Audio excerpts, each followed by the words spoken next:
Սիրելի հայրենակիցներ, դուք ձեր աչքով եք տեսել, որ տասնյակ եւ հարյուրավոր ընտրատեղամասերում եղել են վերանայման արդյունքում քաղաքացիական պայմանագիր կուսակցության ձայների շեշտակի անկում է նկատվել։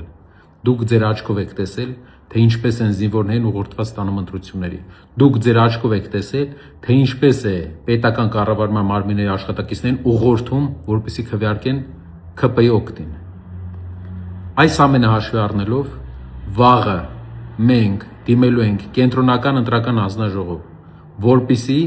հանձնաժողովը չեղյալ հայտարարի ընտրության արդյունքները եւ ՔՊ-ի ձայները վերանայի։ Եթե արագ պատասխան չստացանք, դիմելու ենք սահմանադրական դատարան։ Մենք պետք է կտրենք ՔՊ-ի թևերը Հայաստանում։ Այսօրվա իրավիճակով արդեն իսկ ՔՊ-ն ամենաթույլ, մեծամասնությունը կորցրած 50%-ից ավելի քիչ ձայն ունեցող ուժ է, անգամ այսքան խախտումներից հետո 3/5 չունեցող ուժ է եւ չի կարող Ալիևի